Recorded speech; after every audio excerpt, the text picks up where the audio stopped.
All right, guys, I've been doing this daily walk here in my last 3 videos. You can see the conditions today. It's pretty slimy out. I do have a couple things to talk about, a couple things going today. Yeah, that snow is about ready to come off the roof. So it is Saturday. So I will come back with you once I get rolling here.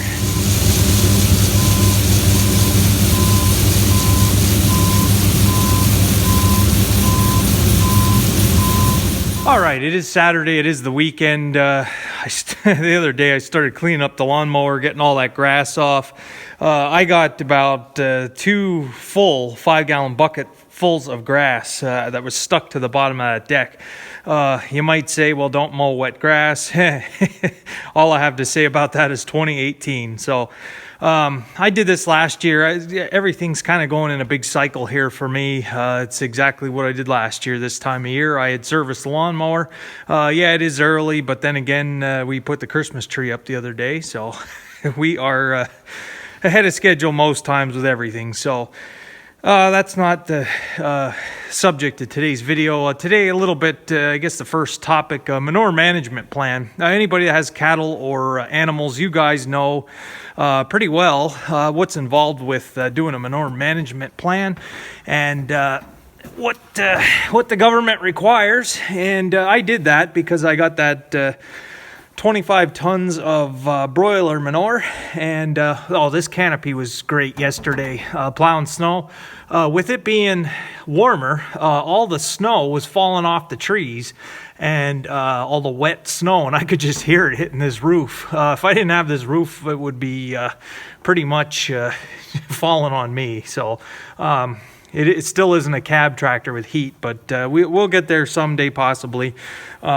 But anyway, for now, that was a good thing to do. But all right, so the manure management, I did go through that for that 25 tons of manure. This farm, little history again, hasn't had any manure since, from what I can figure, about 1990. Used to be a dairy farm. Then there was some steers here. It had some steer manure spread and possibly some pig manure, but nothing since the 90s. So I've been trying to really make an effort to get manure. I've been talking to every turkey and chicken farmer basically in the area to see what I can come up with. Planning to get some stockpiled for next spring and get it on before the crops are up. Like this year, the crops were already planted. It's just how it worked out timing wise. So I got my manure management stuff done, and finally, after all that time, I finally got the paperwork packet in the mail, and it is like 40 pages thick. And it's just amazing what the government requires just to spread manure. It's just, it's absolutely insane for the one load of broiler manure that I had delivered here.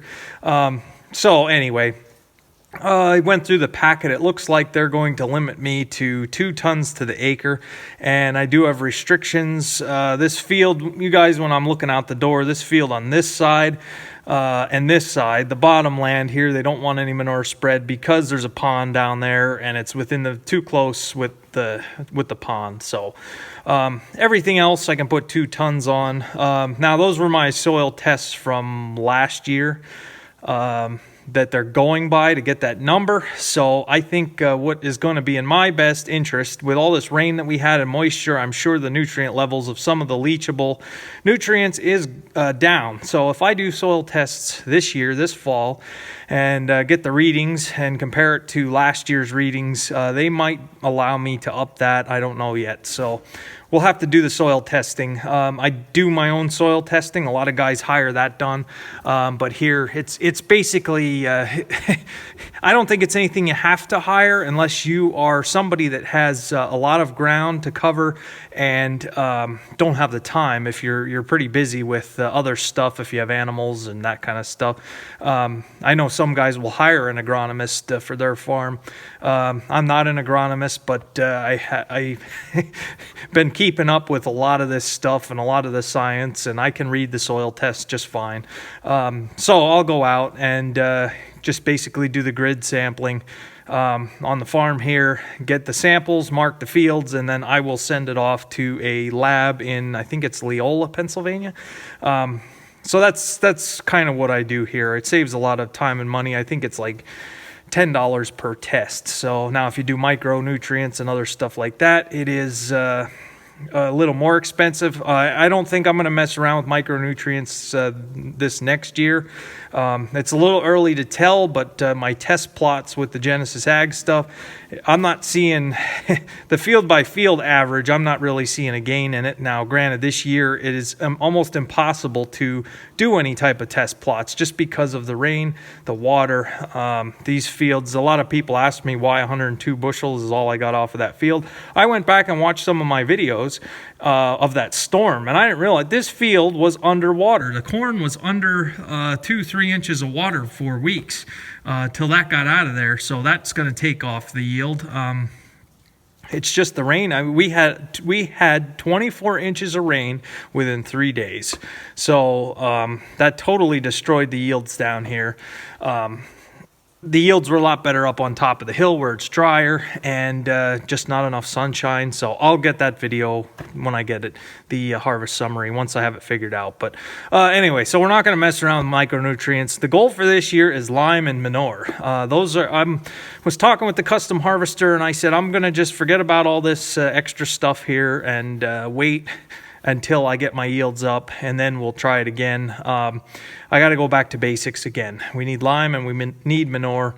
I'm glad to have this manure management thing done now. I'm completely in compliance. I can get some more here. So 2 ton to the acre, we can get some hauled here and stockpiled. And then that's for the year. And ideally would like to put it on in the spring, right before planting. So I don't know. I constantly make these plans of how it should be done and relying on other people and like the lime companies until I get the guy that brings me nitrogen. It's just a constant trying to get. It's like pulling teeth to get any kind of service.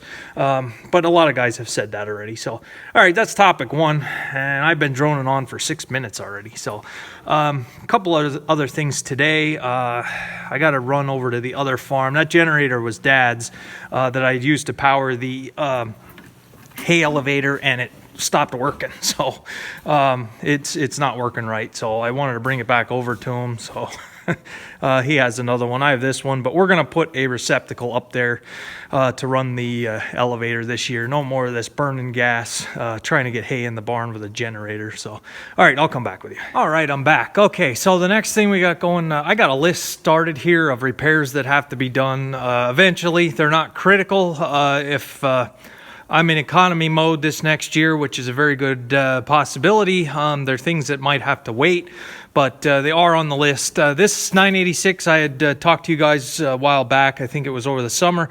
I got to pull these brake housings off and get these brakes serviced, check them out, see what they look like, because it had a delay in the pedal and some issues with some leaks here. So both sides, get the brakes done. I think I'm going to have about $500 in that project till all said and done, just in the parts, maybe a little less, but that's on the list. But if it has to wait, it can, because it still stops. You just got to push the brakes a couple seconds ahead of time, which isn't always possible, but I don't do any road travel, so this is fine. So the baler, I want to put plunger knives in. I did not price those yet. I know you can sharpen them. These are down to, they should just get changed. Still cutting all right, but it's starting to get to the point where some repairs need to be made. Let's see, the fertilizer spreader should be okay. Back here, basically everything's done. I did price the stub guards for the New Holland 489 Haybind. With all the issues I was having, I think I do want to go to stub guards. I think that might be something we're going to do one way or another this spring. Take those old style guards off and get them changed. I did price them and found a place where they are at. So once the stub guards are on, then that should be good. The sprayer, I'm going to tell you guys right off the bat, I will not have the money to upgrade sprayer this year like I've been wanting to. This is going to have to run another year. And if I'm going to run it another year, it's going to need a little bit of TLC here or there. And if things if things aren't looking like they're going to improve price-wise, commodity price-wise by next summer, I might as well just forget about upgrading in sprayer. I need to, but these valves got to get changed. These leak horribly. They don't work. They don't stay on. They don't turn off completely. Triple valve body here. They're not all that expensive. They're the manual valves. I might get those in T-Jet and switch those out. I got to get a new filter canister here. This one was I found was cracked, and some more boom clamps. Some of the nozzles on the boom are loose, and can't get them to tighten up without the new clamps. All right, so the very top priority, as far as if I can afford to buy any equipment, is a hay wagon. We're going to pick up a hay wagon. That's at the very top of the list. So we'll have to do some math. I want to wait till I talk to my accountant. He's coming in December. Once I talk with him and go through everything and figure everything out, hay wagons aren't that expensive. I'm going to try to get a used one. However, I do want an all steel one, at least the steel sides as opposed to a wooden one. So we'll see what's available come December. Next on the list, I think I said, was a hay elevator, and that might be on hold. If it had to wait, it can wait. So with the way harvest went, it's got me thinking more economy, make do with what's here, and it's probably going to be the story for 2019. So it's deceiving though, because I have a lot of things bought and paid for already for next year. I have all my herbicides, so that would be a bill that I would have in the spring that I have paid already, and I have it here. So I'm ready to go with the herbicide. I've bought fuel already.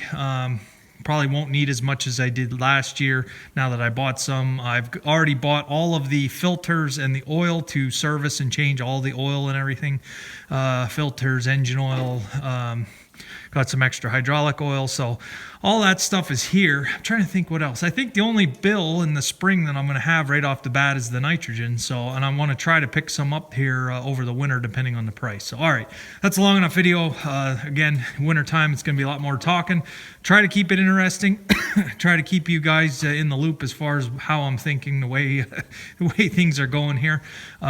So that's where we're at as of today. So it'll probably be at least a month yet until I make any decisions on whether we can buy anything that we need here. But again, my biggest equipment needs over the summer was a hay wagon. That was terrible, just not having enough wagons. And that's where we're at. So we're going to put that on the very top of the list. Still would like to buy another antique farmall. I saw an ad for a farmall 300 that would have been nice, but I got to be in economy mode. I really have to watch with the way, I don't know. We're not done figuring things out for the year yet. But for right now, like I said, small operation. I've pretty well have everything up, as good kept up as I can get it, with the exception of a couple repairs. So, all right, anyway. It's snow's melting, and a couple warm days coming, and then some very cold days. So we'll see what happens. Thank you guys for watching, and I will see you guys later.